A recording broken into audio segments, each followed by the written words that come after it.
Welcome everyone to our interactive workshop. We have Ronnie Entner. Sorry about that.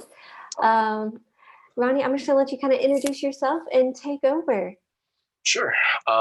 So first, we can go ahead and get into that in the slideshow, and I'll just go ahead and pop that up because I have my introduction and all my stuff laid out on it, and should be good to go like that. So I can go share screen, correct? Mm-hmm. All right, so go ahead and share screen. Share screen, and hopefully that looks good. Yep, we can see it. Thank you. All right, great. So first, I'm going to do a little bit of an outline, just to talk about what we're going to do in this, and then people can kind of watch and skip around and take notes wherever they want to. But we're doing a League of Legends skill building workshop, PlayVS. Obviously, like you said, I'm Ronnie Entner. I'm going to introduce myself and some of my credentials and background in a minute here. But first, we'll go through the outline. So first things first, we have my own introduction, and then we'll go into the coaching tool belt, which are really general rules that you can kind of use between different games, because I know that like many of you guys, I'm responsible for 5, 6, 7, 8 games. And there's no way that I'm ever going to match like my Rocket League captain who has 4,000 hours in the game. But that doesn't mean that we don't have something to add as a authority figure and as a coach to help propel them forward and get the best out of them. Afterwards, we're going to go to League of Legends fundamentals, talk about some terminology, some of the basic ways that you kind of see the game the same way that they see it. Afterwards, we'll work on Teamplay and Macro, which is general strategy for the team that you can kind of guide them in the right direction.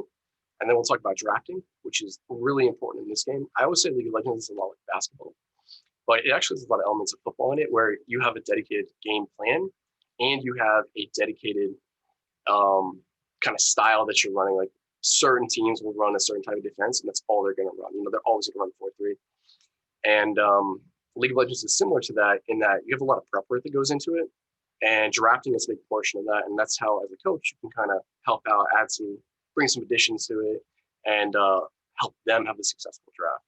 And then finally, we'll do some resources, and all the resources have hyperlinks. I'll explain what all the resources are, how they can be useful to you.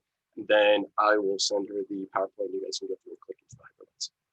So first things first, my name is Ronnie Entner, Coach Entner, or previously known as Fat Beagle. I went to UCF, got my education there, and competed on their collegiate team. While I was there, hit Diamond 1 in jungle and off-roll support.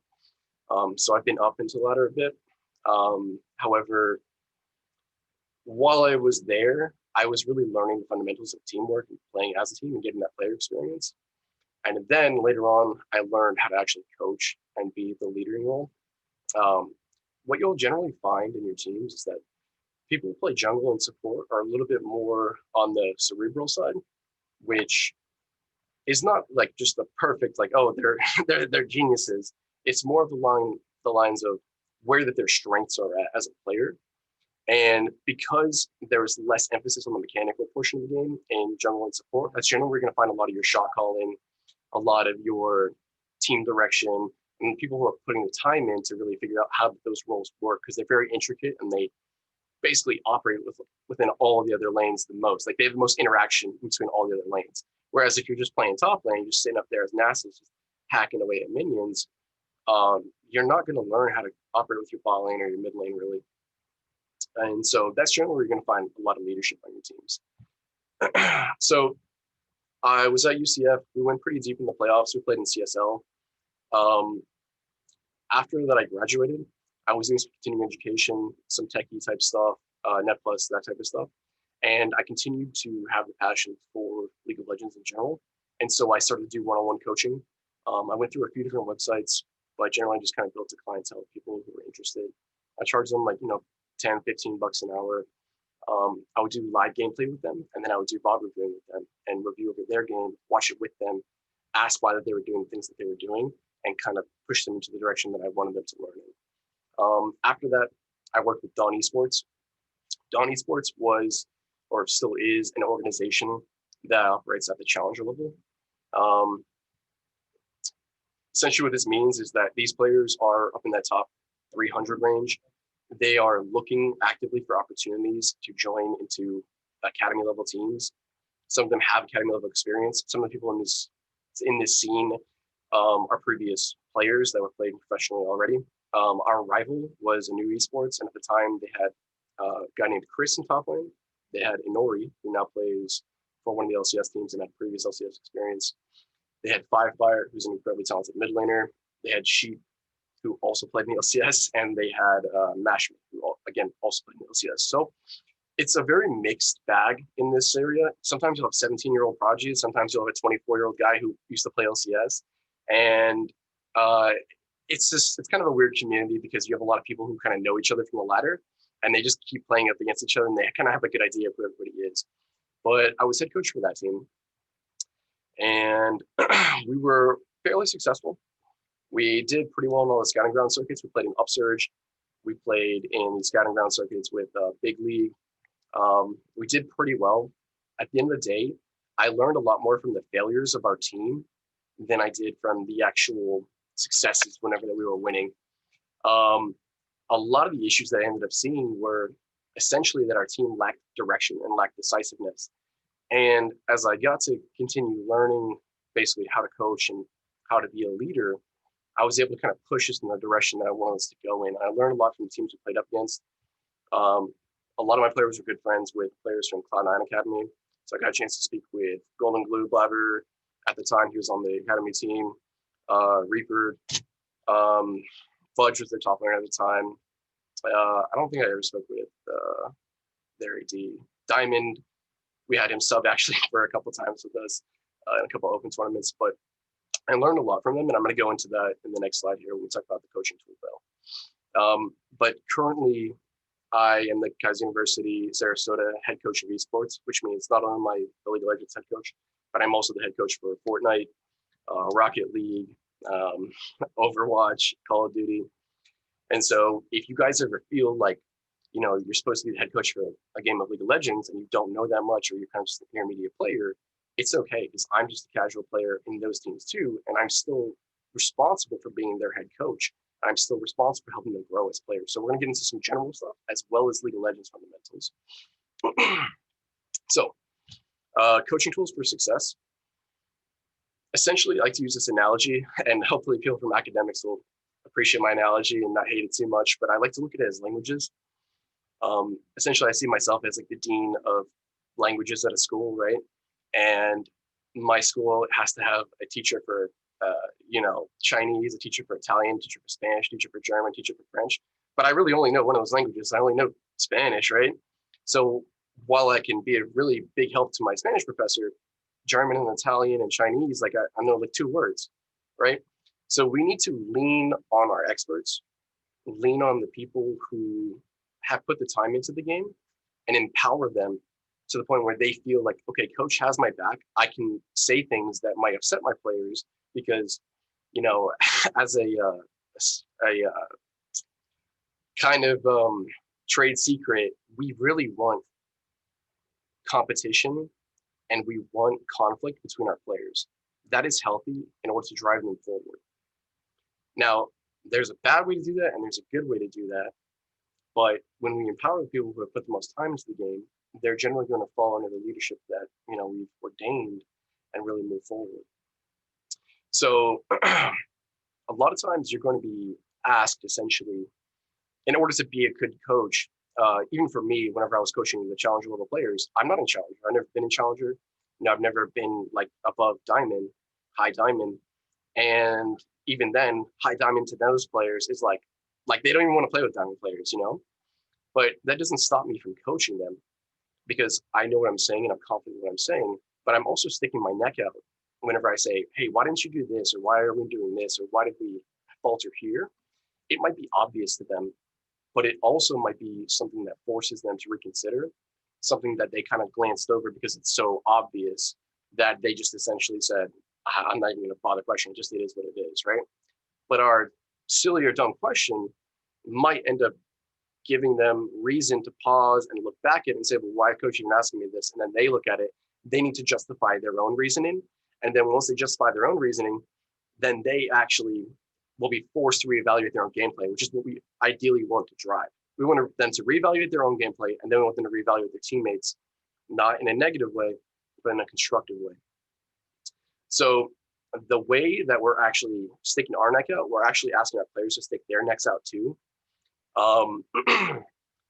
As I said earlier, we were close to the Cloud9 guys, and it's no secret that the Cloud9 team is the most successful in North America. The reason is because that starts at the top with Reaper. The way he conducts practices is he forces his players to really put their necks out there and limit test, which means they sit under a tower, they see their enemy sitting on a tower, and they say, hey, can I kill this guy and still live? The easy option there is just to say, well, whatever, I don't care, I'm just beating him anyway. The harder option is to stick your neck out and say, like, I'm just going to try it, and if I die, I die. But what you'll find is that creates an atmosphere where everybody's allowed to make mistakes. Therefore, everybody's allowed to improve at a good general rate, without fear of, I'm going to get benched, or like my teammates are going to hate me for making this mistake. And that's where we want to push them. We want them to go to the edge of how far they're comfortable and then one step further. So that's how we want to conduct practices. That's the way that we want to like encourage our players. It's not just oh, well, he made a mistake. It's okay. He'll do better next time. It's no. Let's look at his mistake. Let's look at why he made it. What was his thinking? Somebody on his team might say, well, you can't do that because this champion does something different, right? And that's good. That's ultimately the best that we can do for our players, is force them to evaluate their own gameplay and not be afraid to make mistakes either, because that's how they're going to grow, right? You can't walk without falling down as a baby, right? You can't learn to walk without falling on your face once or twice. The other thing we have is teaching tools, and this applies to many games in general, right? So on the right-hand side over here, you'll see kind of a smaller image. That's actually Team Liquid's VOD review room, their film review room. The reason I put it up there was because I wanted you guys to see the tool that they're using. It's called Epic Pen. It's free to use. You can download it. All your players can download it. We really want the players to be able to illustrate to each other what they're thinking. And this is a perfect tool to use. Everybody uses it. You can do different colors, shapes. You can draw on top of your replays. You don't need to do anything separately. It kind of just superimposes itself on top of the replay file, and you can go ahead and just swipe through X, this. It's a fantastic tool. The other one is Twitch. This is because I have a rule for my players. Essentially, what I want from my players is 70-30, which means 70% of the time that you're playing the game, you also want 30% of the time watching the game, which means if you play 10 hours in a week, there needs to be at least 3 hours of watching the game. Now, that can be your gameplay. That can be a famous streamer. It can be anything that will give you the chance to evaluate and watch the game without actually being in that tunnel mind or tunnel vision kind of mindset where you're trying to play for yourself and you're thinking 100 things at a time, right? Because there's no real room in a game to evaluate where that your skill shot is going after it's already gone off, right? That doesn't make any sense. So you got to go back through and watch it. And it's really important, regardless of what the game is that they're playing, they have to go back through and watch 100%. And a lot of them won't have done that before. They've never done that before in their lives. It's even better when you can get them to spend that time together. We have a room here in our facility specifically for those players to sit together and watch their games on a large TV. They can sit there and hash everything out because, like I said, we want conflict. We want them to disagree with each other and come to a conclusion that is the correct one, right? The one that makes the most sense based off everybody's game knowledge together. So next, we're going to go into some of League of Legends fundamentals. The first one, CS, it's just basically the name of the game. The whole entire game revolves around minions pushing into the other guy's base, right? These minions have value, and the way that you play around these minions essentially determines how good of a player you are. Most people think that it's essentially champion on champion or player versus player contact, but it's not really it. What it really is player versus the creeps and how he uses the creeps, not just how he plays against the other player, right? So over on the right, we have a general graph. Essentially, 18 CS is equivalent to a kill. And that's a good way to monitor where your players are at. Like, are they doing well? Is he eating it in this lane? Like, is he doing really well? Does he have a 40 CS lead over his opponent? You can turn into an actual gold number, right? You can say, oh, he's really 40 CS up, so he's like 2 kills up on his opponent. He's doing great, even though it may not be obvious to the untrained eye, right? So we're getting you to look into the game and see the game the way these guys see it, and give you an opportunity really to praise your players for the leads that they have in the game that are not always obvious.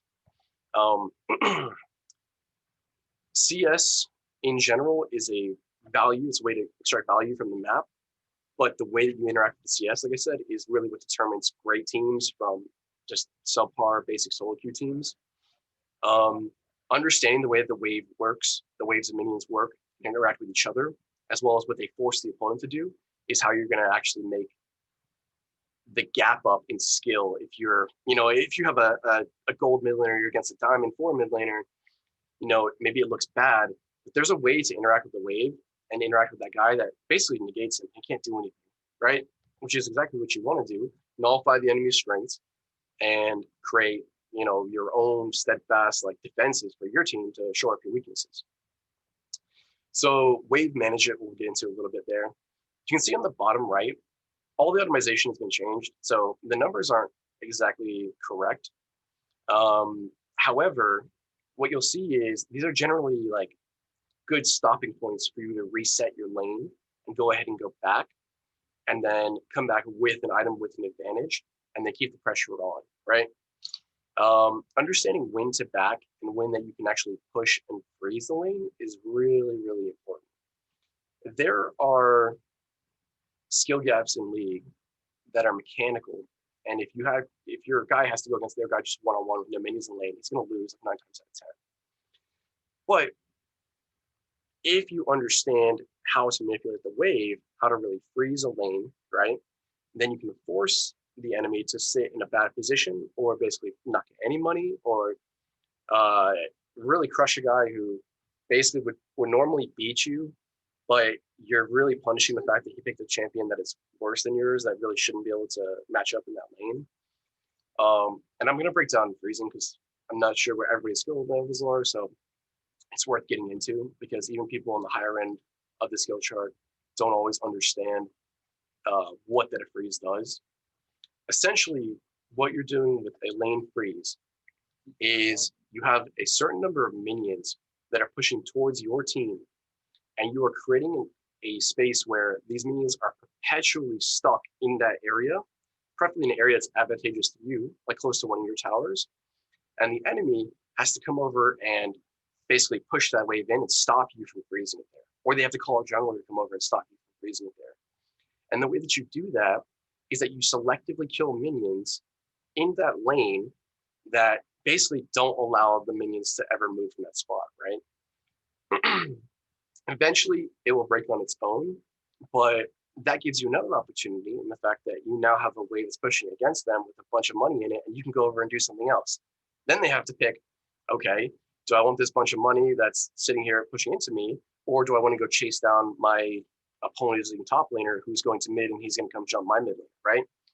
That's how you create an advantage where there really is none, and you force the enemy to make a bad decision where they lose or lose. One of the famous ones that you'll see is in top lane, right? In top lane, he pushes all their minions, they just kill all their minions at once, right? Now there's a disadvantage. There's 6 minions for you, or 6 minions for the enemy, right? And they're pushing into 0 of your minions because the guy killed all of them. If your player chooses to freeze that lane, which means that they kind of stand in front, force the wave to go slowly into your tower, you can force that lane to sit there perpetually.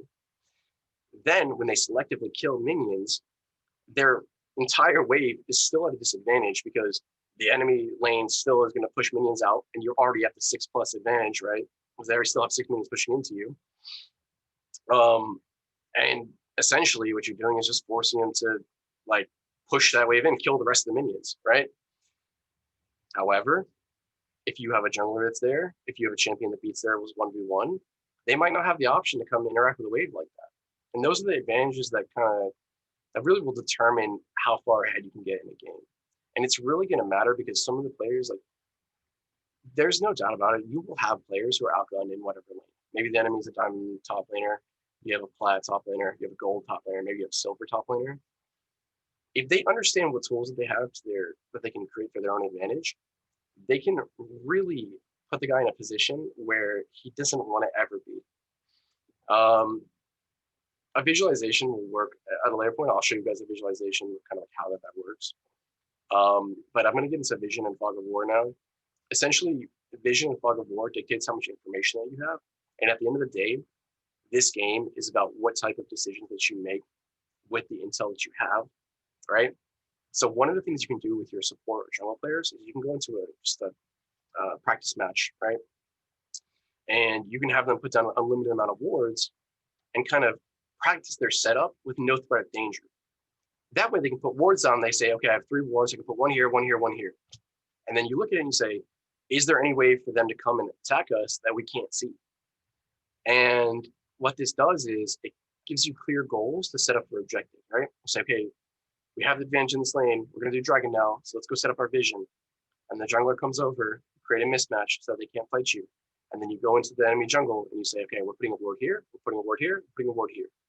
And you guys can't fight us, right? So that's how you kind of control setup for your actual objectives. Trading, basically just hitting each other with abilities in lane. That's the simplest way to say it. A lot of times you may want to ask your player like why they're trading, how they're trading. Sometimes it's advantageous to take a bad trade, which means that the enemy does more damage to your guy than you do to them.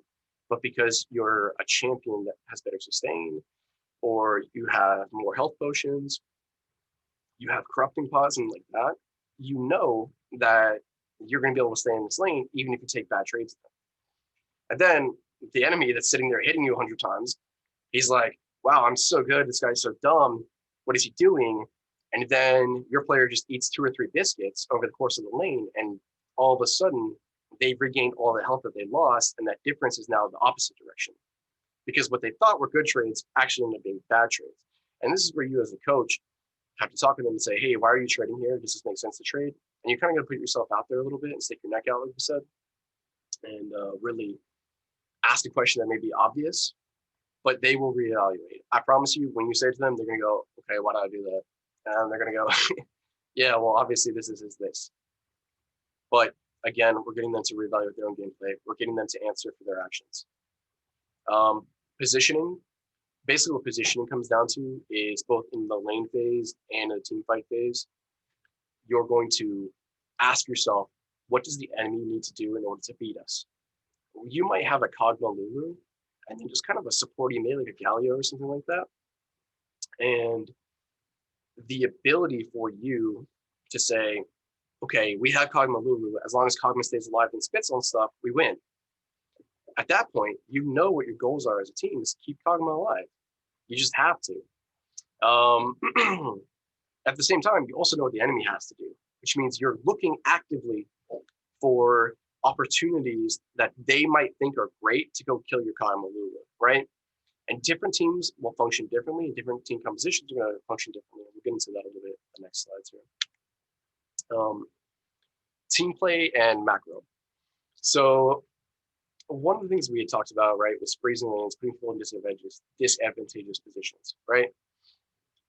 If in this example, Kaisa and Nautilus in the bottom here of the screen freeze their lane, basically they're never going to be in a position where the enemy can gank them, right? Because ideally they're freezing the lane at their tower on their safe side of the river, on the, on the blue side of the river, right? If eventually that lane breaks and starts to push into them, at that point, you can call on your jungler, and then you have a mismatch at the only time where it's ever possible for you to be in a mismatch, right? You've been safe the whole time, and you create a mismatch just by the way that you manipulated the wave, right? And that's how you end up seeing these 3-4 man dives. A lot of the reason that we would lose as a team on the challenger in the challenger circuit was because the enemy would take advantage of these mismatches. Like, for example, they might force our laner to be like really far behind if he doesn't catch a wave, and then their mid laner would come down and kill our bot, and we'd be in a 4v2, so they would just die, right? Rotations essentially is about creating mismatches. It's about essentially taking areas where you have good minion strength, pushing into them, and sending your player over to go help your allies create mismatches. We don't want to play fair in League. There's no point. If you can create a mismatch, that's what you're going to take. And that's honestly how you're going to beat better players. Whenever you have worse individual players, that's the way that you do it. Objective control and preparation we talked about. I think something should be said that building up your players for what they've done correct is a really, really important facet of the game. And I think that sometimes when we're in the esports scene and we're into esports ourselves, we kind of take it for granted because we like esports and we like League of Legends. But there are people like parents, other friends who don't care about it, who see it as a waste of time. And at that point, this is really a team chemistry thing. We want to be supportive of our guys because we don't know what type of outward, uh, outward kind of like putting them down sources that there are. I don't know a better way to say that. We don't know who's putting them down, so it's our job to lift them up, essentially. And then communication, always communication among your players. If your mid laner is in a situation or your top laner is in a situation where he's like, hey, this guy's freezing the lane, like, I don't know what I'm supposed to do. That's when he needs to communicate his needs to his teammates and let his teammates help him. And that's something that you don't really need to be an expert in the game to hear when your players aren't talking to each other and aren't having that communication between each other, right? It's just a gap that exists, and it's your job to help facilitate the conversation to fill it up. Next, we're going to get to drafting, choosing a team color. Essentially, what are the strengths and weaknesses of our team, right? If we have an AD carry main at our school and he's Diamond 1, he's just like crushing, he's playing every single day, you better believe we're going to play for bot lane every single game. Every single game, we're going to play for bot lane. That's good.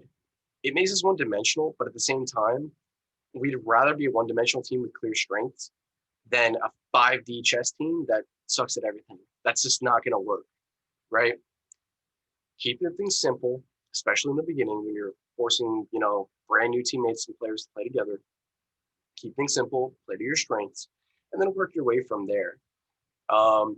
If your top laner is a silver and he's like the lowest guy on the team, but he's trying, he wants to be a part of the team, he's going to do his best, that's fine. You put him on a weak side laner, like a Scion or a Maokai or a Malphite, something tanky, something that he can kind of just be useful, even if he gets behind, something that has a lot of CC, something that builds naturally cheaper items, which are tank items, and you let him do his thing. Now, if he thinks he's going to play Vayne top or like Lucian top because he saw Huni do it, then that's where you got to be the coach. You know what I mean? You got to get in there and say like, no, dude, you're not playing Lucian top. You're silver 1 and your opponent's diamond, right?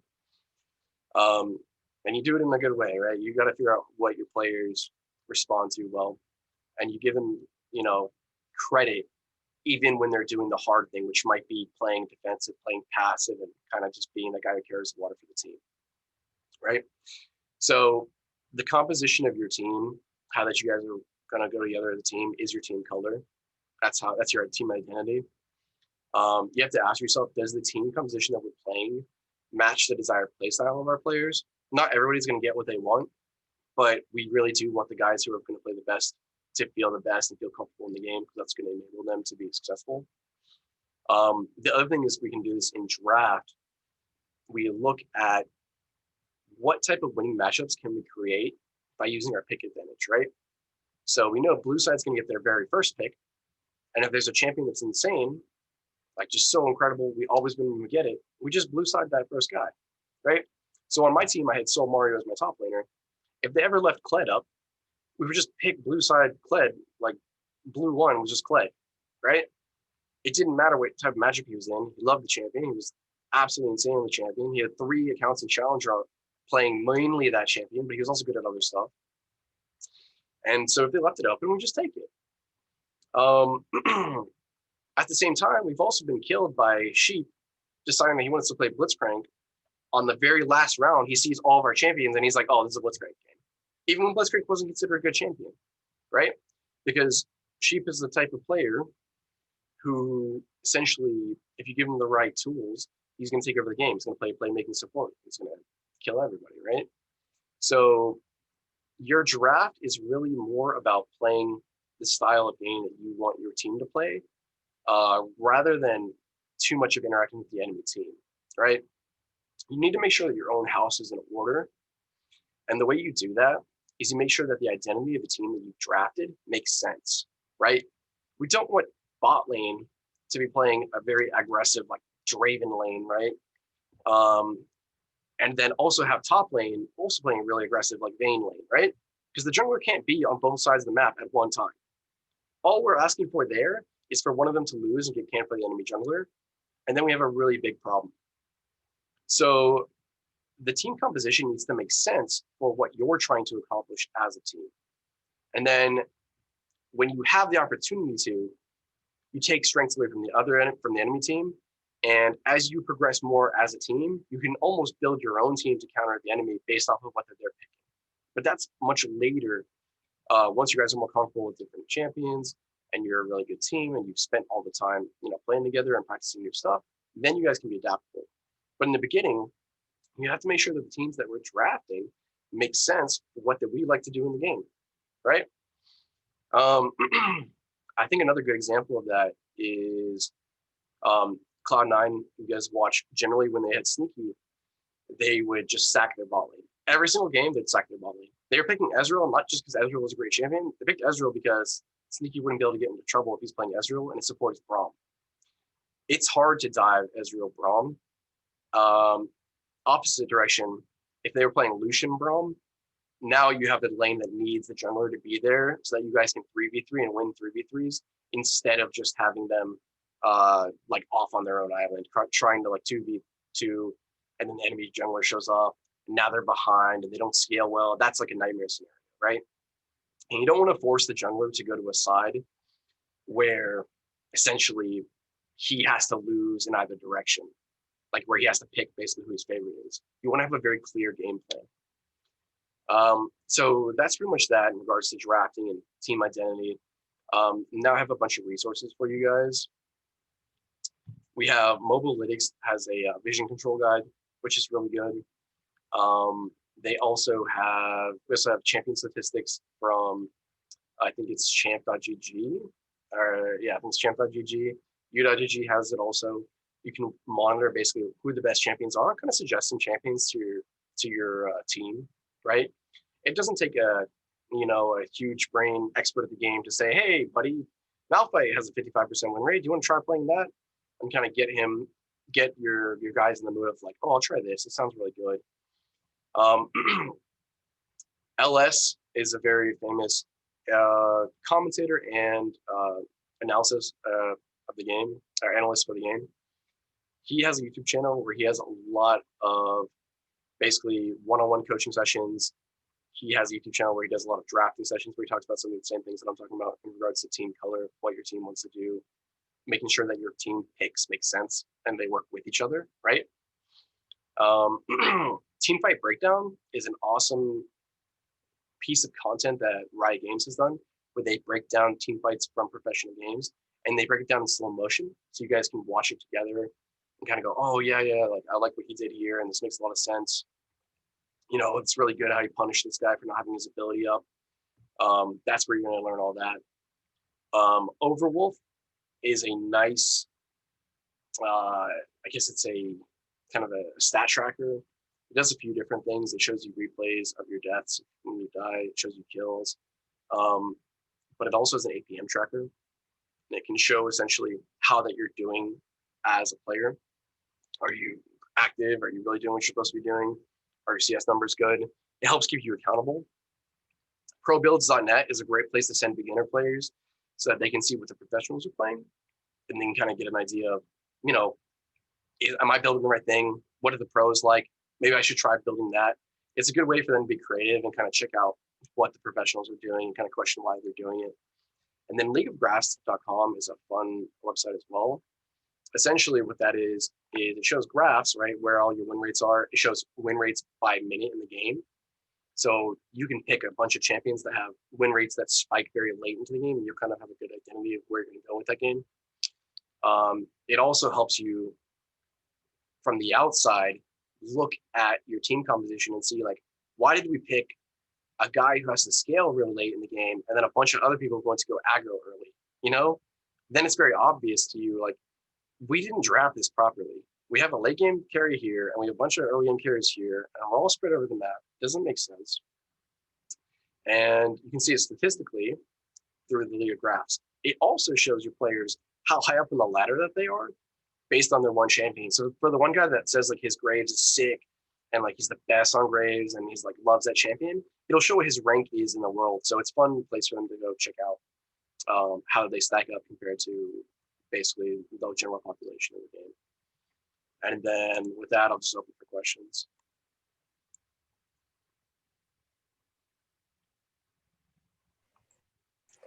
I have a couple questions.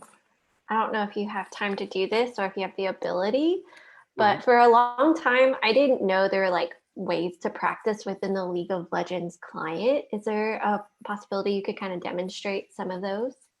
I think ironically, I maybe picked one of the only computers that doesn't have League. Oh, actually, it does have League. So I'm going to stop sharing and then I'll log on and then we can kind of show essentially what I was talking about in regards to where that we can actually do vision practice and check stuff out. So I'm going to stop sharing. And if anyone has a question, you're good. If anyone has a question, you can type it in chat, or we're in a meeting, so you can actually unmute yourself and use your video and audio if you want. We are recording, so just be prepared for that. I know as a person who I enjoy watching League of Legends, but I don't play it. So if I had to help somebody, I wouldn't even know where in the client to say like, oh yeah, go practice here. Sure, that makes sense. So basically, one of the best places is in the client. There's two places that you can practice in the client, right?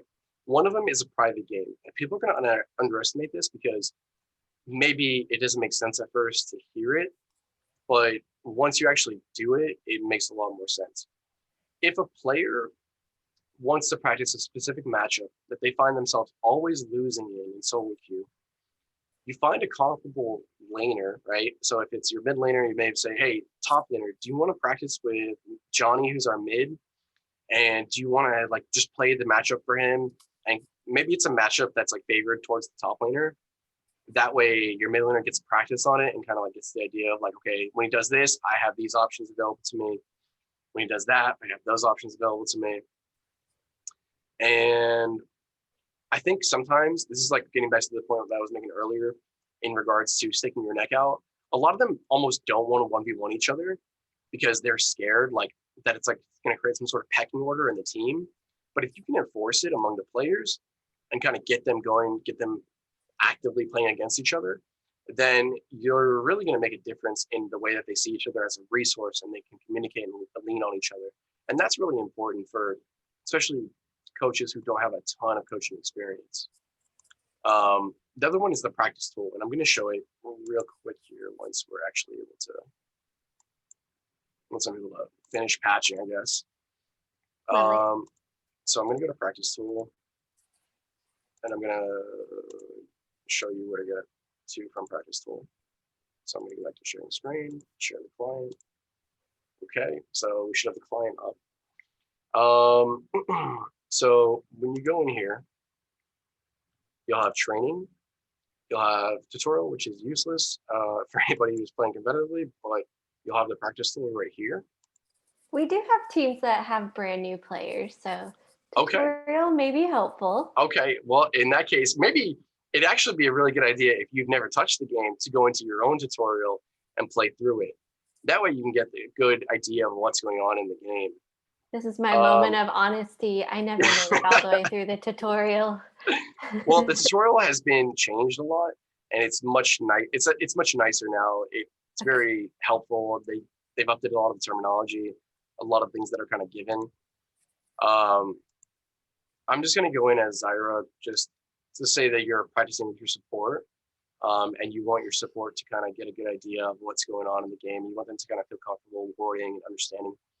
Sometimes, and I'm glad you mentioned it because to be honest, most players are not going to be newbies, but some players might be forced to be newbies to a position. It could be a brand new role that they've never played before, and they need some time to practice either, Lee Sin or warding or, doing specific mechanics they don't want to do in game, right? I'm going to stop sharing. I'm going to reshare it with the actual game. Okay. Because it was sharing just the client there. So this is a really useful tool. If we're playing something like Lee Sin, for example, we can go on auto refresh cooldowns and then kind of practice all of our stuff. But even when we're just playing Zyra, one of the things that they'll like to do is go in here, throw all your levels in, and then kind of just practice things that might get you punished in a game if you were playing it on your own, right? So for example, it might be a really cool play for somebody to go flash E, but they don't really want to do that in game just to try it out for the first time, right? They're not going to want to make that mistake in an actual game. One of the really cool ones that you can do, I'm going to go ahead and do these on my cursor. There are certain flashes and certain mechanics that are difficult for people to do. Like there's a famous one where a professional player named Dyrus is running away and he's running over here and he needs to flash over this wall, but he just goes like that because your cursor needs to be in this exact specific location to actually get fully over the wall. And if you're a new player, especially if you've never played top lane, how many times have you actually done this in a game if you don't actually play top lane, right? So the practice tool gives you an opportunity to really go in and try some of the mechanics that might get you punished in a big game that you might not really want to do. Like, see, I failed that one. In reality, we can go like over here on this side. They can kind of limit test without getting too much in trouble, right? And the other one that I was referring to in regards to our actual vision and stuff they're doing is like, let's say we die at Baron, right? Let's say their team we're having a good game, we're doing everything right, but we died at Baron. All right, we're gonna go back to our VOD review. We're gonna watch the replay. We're gonna use Epic Pen and say, okay, they came in here, here, and here. And then we're gonna go into a game and we're going to actually like, look at the places where we can ward and then look at how much vision that really gives us. Once we do that, we can say, okay, well, this path right here is cut off. Their only way they can get in here is over here or over on this side or through mid, right? So with 3 wards, we can really just cut every single direction off almost. Let's say this one's a very famous pink one.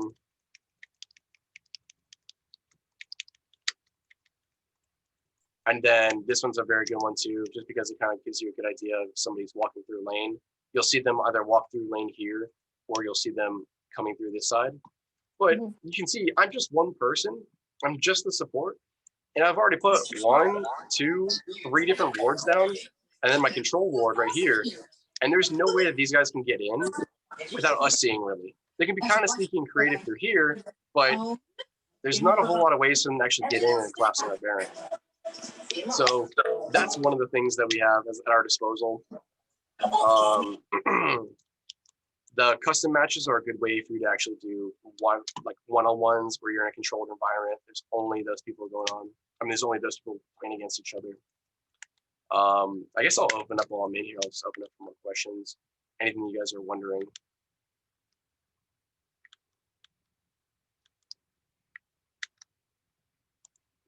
I just realized I was on mute. My bad. So we have a couple posted. Stephen put, I'm wondering about how you actually decide and would change what players go together. Currently, we just allow our kids to pick people they play with normally, like their friends. And then second question is about practice time. How much would you recommend the team to practice together as a unit versus playing alone? Okay.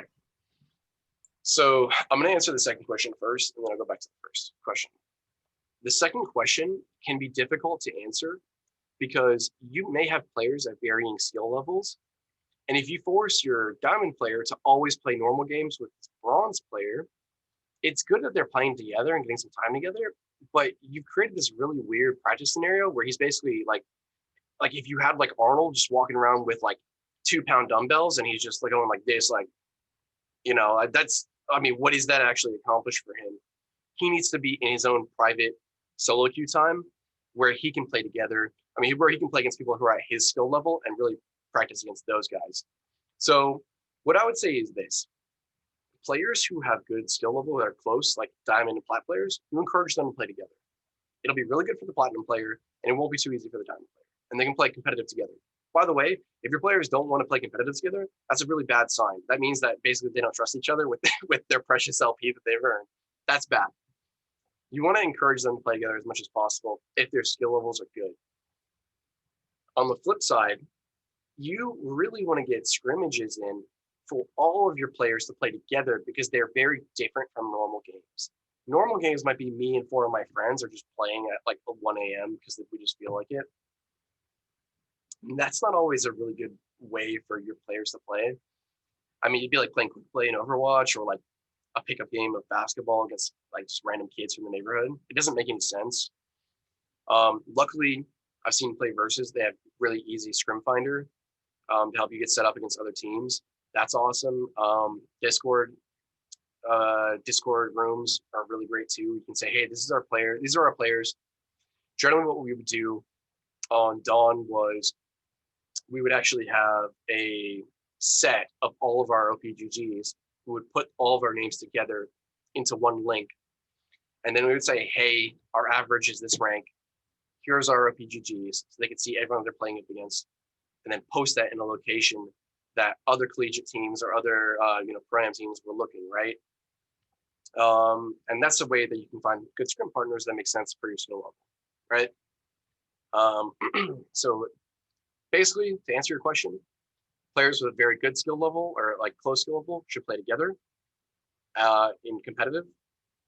Players who interact a lot should play together all the time, regardless, right? Like, so your bot lane should always play together, even if they're not close in skill level. They should just be in normal games playing together because it's 2 people in a lane. Like them, if no one else, needs to play together all the time. And then you as a coach, even if you know nothing about League of Legends, can still go and find them good scrims that they can play against and other people and be that person that speaks out for them because they probably never set up a scrimmage before. The first question is,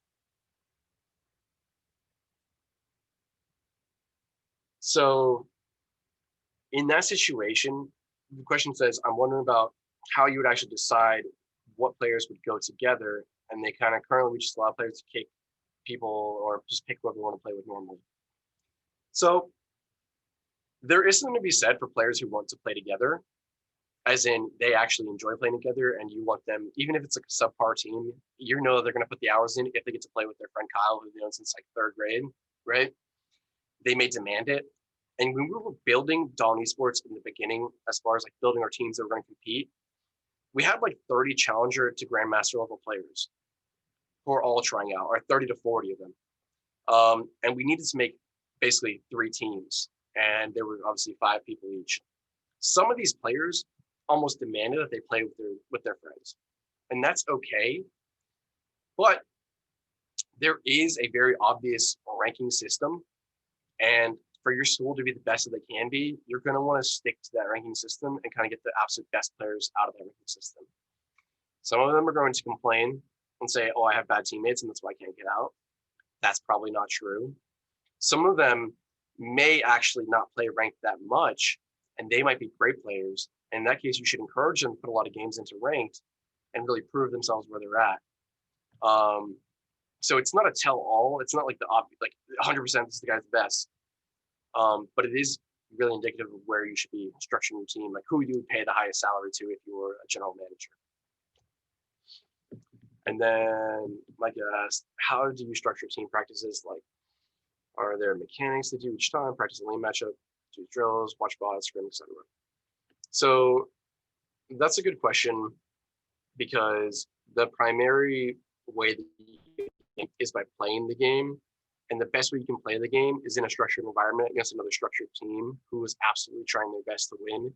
So scrims should be all the way up at the top of the list. Now, what lane matchup practicing does is it forces players to interact and play against each other in matchups that they might not feel that comfortable with, but they don't mind if they lose to Kyle. Like, they don't, who cares? They're going to limit test and do as best as they can in that matchup and see how much they can really punish it. That's really good. That's what we want to encourage. The only thing you don't want to do is put like one guy who's like bronze against another guy who's like platinum, where there's a huge skill gap. And then basically nobody's learning anything. And one guy's just getting like his head kicked in. I mean, that's just, it's not going to be very helpful.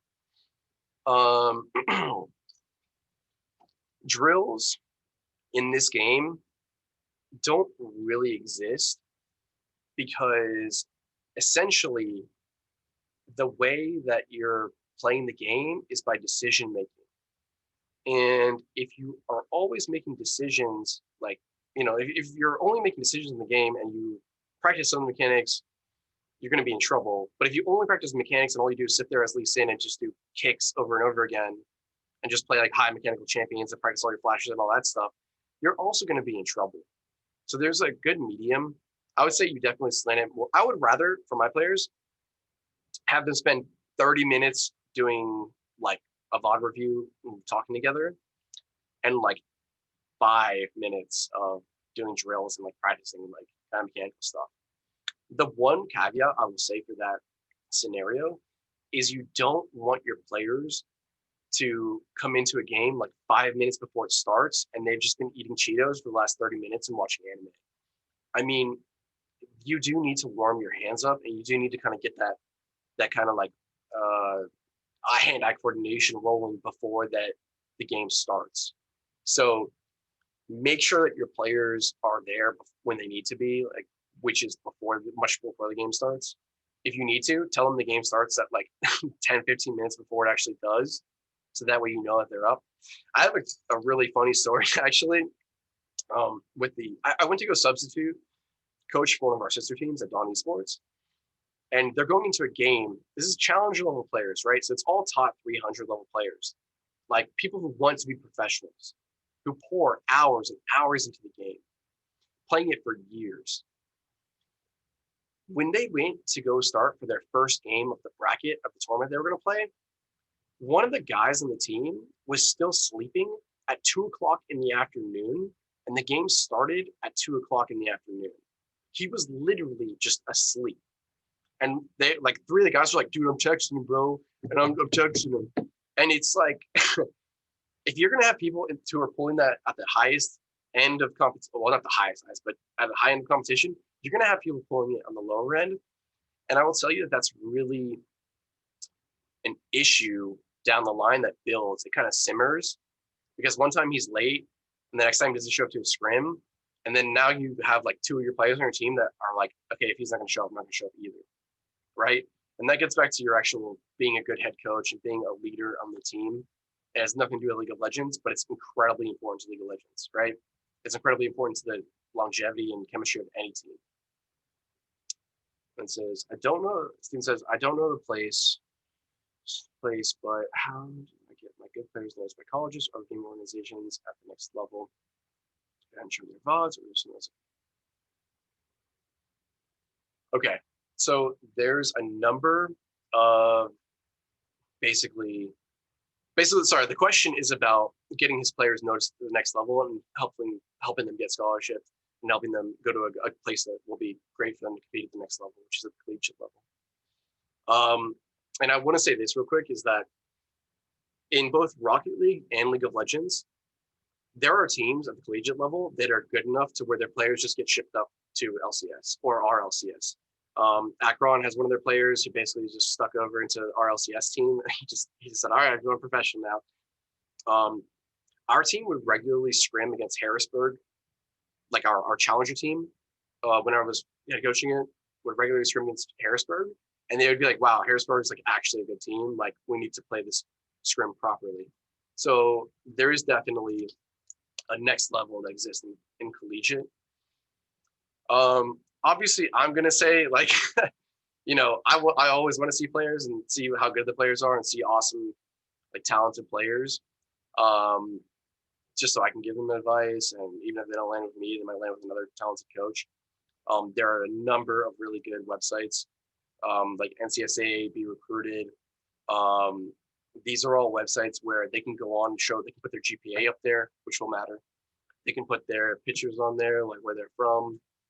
They can put how they think about the game, a little blur about themselves. They can put their ranking, and NCSA supports like basically showing where your ranking is at and all that stuff. And they will be noticed by a lot of different teams. Intel Inspires did something recently. Yeah, I mean, there's a bunch of different outlets for it. I always tell players, like, what's going to speak for you louder than anything is what your actual ranking is in the game. That's just the long and short of it. But a nice thing to do if you're a player who's still growing and like progressing as a player is to put together something that shows that you know what you're doing. Kind of like a frag video for Valorant is a good example, or CS:GO or something along those lines. And really give the coaches something to look at, preferably videos that show people communicating, because there are occasions where I will take a low diamond level player who I see has a good champion pool and communicates well over a mid or high diamond player that basically just a solo queue monster. Because like I said in the earlier practicing question, the actual solo queue environment playing against public matches is very different than you playing against another high school. I guarantee you the other high school is going to be trying as hard as they can to show up and beat you guys and be like, yeah, we're better than that school. Like, we're awesome. That exists throughout. And as a coach, one of the things you can do is kind of like show a good VOD of your players, put it up there and make it public with all their permission and say, like, this is them competing. You can hear all of them talking and all that stuff. And as a coach, you can help them out. So you can be their biggest cheerleader and their biggest scout, really, for them. You can help them get attention, right? And that's what I end up doing with my players a lot, actually, is I want them to be a part of social media stuff so that we can grow our team and they can grow their individual brands. And it's a given. It's a relationship that I describe as like the strength of the team as the players and the strength of the players as the team. So I'm gonna hop in really fast and say that we do like Tuesday night takeovers with our Play Versus Twitch. And so if you have a team that you want to showcase and highlight, like, we'll highlight them for you. You just have to fill out the application. I don't have the link, I need to find it, but I'll try to find it and put it in the chat. So that's another one, is we have lots of viewers that might be interested in your players that way. Yeah, that's an awesome thing. I had heard about it, but I didn't realize that it was actually showcasing those guys as well. So that's awesome, and I'll probably end up tuning into that too, just so I can see some of them play. How do you practice decision making or teamwork skills? VOD reviews, mistakes. So the question is, how do we practice decision making? And I understand it's hard, because at the end of the day, it's easy for somebody to sit in the gym and just shoot like 100 3-pointers in a row. You're practicing your literal body extension and mechanics of shooting. For Rocket League, I can make my players sit in free play and like hit a certain type of shot over and over again. For League of Legends, what it comes down to is forcing your players to be critical of their own gameplay, looking back at their own gameplay and having another set of eyes on it, preferably, to help them like, so like, yo, you could have done this, or I think you could have done that, and really facilitating that conversation. Because if you don't do anything else as a head coach, you want to facilitate conversation both in-game and out of game for your players. You're never going to be the same expert at, Fizz or Kali as your mid laner who played the game since season 4 or 5 is. But you can get him to give some lessons to, the other players on the team. And ultimately, you can build some bonds like that will help the longevity of your program for freshmen and sophomore to learn from the seniors on the team and kind of get a good community going and teach them so that they can be the better players. This is a whole other element that as schools we kind of have the advantage of. You have upperclassmen, you have lower, like, I don't know if lower classmen is the right term, but you have, freshman and sophomore, right? If your mid laner who's the upperclassman is like disgusting, you want him to play against the guy who's the freshman a bunch. You want him to give all the information he can to, his protege, basically. And that's how your school is going to improve and continue the momentum of the great players that you have, right? And this is an advantage that we have as institutions that kind of professional teams don't. If you're looking at one of the dramas of the League of Legends Champion Series, like the LCS of professional play was, a lot of the guys who are in LCS roles don't really want to train the guys below them because they think like, oh, well, if I train this guy and he's too good, like, he's probably just going to take my job. It's all my income and everything else. But like, from my school that I went to, Harmony, I would want my freshman protege to be the best he can be, because I want the Longhorns to continue winning long after I leave. And that's something that you can facilitate as a coach and really connect people, connect your players and build a community around your team. And then also when you scrim, do you have a focus or goal for each game? Where is he?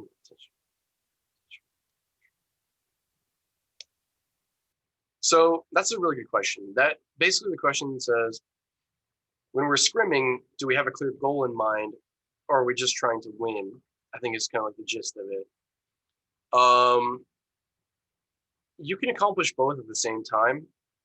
You should be trying to accomplish both at the same time by having everybody review their own gameplay and understand what's going on and make their improvements. And that can be a collective. It should be a collective. Like mid laner being better at the game should be a collective experience. It shouldn't. It should be mostly him, like 80% him, but also like 20% your jungler is saying like, "Hey, dude, if I was the enemy jungler, I would gank you here like 100 times. I would kill you 1,000 times." You know what I mean? Because he's gonna look at it and say like, "This isn't me," but if he was my opponent, I would punish him this way or that way, and that's good because again, like we said, we want conflict, we want competition, we want our players to interact with each other and force each other to the correct decision. And ultimately, every game that you guys play as a team should be VOD reviewed. Every single game, like it doesn't matter if you win or lose, it needs to be VOD reviewed. A really quick story is like basically when I came to the school, I gave for my interview, I gave them two things. I gave them a flow chart of basically the way I saw esports in general, and the second thing that I gave them is a literal VOD breakdown of the team that had competed. And I gave them a complete VOD breakdown minute by minute of all the players on the team, what I thought at the sister school that they should all be doing. Now, it doesn't matter if you're not at that level yet of coaching to where you can really make the breakdown. What matters is that you're sitting down with the players and watching through it and forcing them to make those calls. So, yeah, I think the only thing I can say to that question is scrims can sometimes be a good time to practice playing around somebody else. So you get like, you might have an 80 carries really insane, but you might say my mid laner is really good too. Let's try to play around mid. And the scrim is a good way to practice that and limit test, where they might not do it. Like they might, in a real game, they might not like try to go for a crazy 4-man tower dive or 3-man tower dive, but in the scrim, that's where you want to do it. Famously Cloud9, and I talk about them a lot because I like like they're my favorite team. I like the players. They're good guys. And I also really vibe with the way that Reaper coached that team. You want that scrim time to be the time where they make mistakes that they won't make in practice, or that they won't make in the actual games against your rival high school. You need that time for them to prove that they can do something so that they're comfortable doing it the next time. So yeah, encourage them to like force themselves to go to the next level, and be there for them when they're kind of just like getting dunked on by their teammates and say, haha, you did this. That's fine. We want that. So yeah. Excellent. Yeah, I will say, I'm going to do a shameless plug. We talked about some of these too with another coach clinic called Running an Esports Practice. And a lot of the same concepts came in. But one thing we talked about was having student profiles. Dr. John Price from Henderson State in Arkansas talked about how he almost kind of gives his players homework because they kind of know where they want to work. And so he has them kind of document, oh, on my solo queues, I worked on this. And so that's giving them that chance to be accountable, but also getting to play on their own and having a purpose and reflection on that. You don't want to take all of their solo queue fun time into direct practice, but that might be something that you look into as well. Because I can think like we do have a wide range in our high school teams of like, we have bronze players who've never looked and seen, and they're just switching from another game because League of Legends is the one we have available, to very competitive, high ranked players. So just be adjusting to what your kids need and what is appropriate for all of your players, just like you would in your classroom if you're a teacher. So sorry about that rant. No, it's good. I like that teacher anecdote because yeah, it makes sense. Like,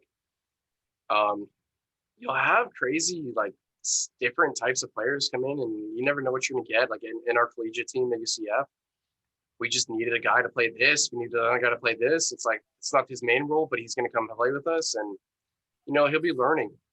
And sometimes, I mean, like the way that knowledge works in this game can be so drastic that a player who's very high up in one lane might switch to something else and just be like a completely different player. And the strength of your program is going to be shown in like the way that they help each other improve.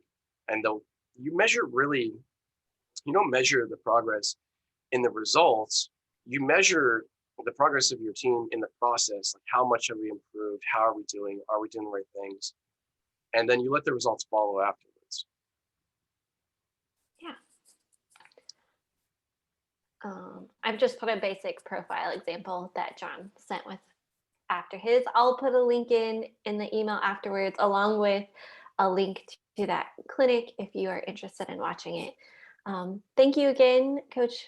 I appreciate you spending your time and breaking down League of Legends. I know it always goes over my head, and every time I grab little pieces, if only I was a player, maybe I would actually put them into practice. So thank you everyone for joining, and I hope you have a wonderful evening. Bye.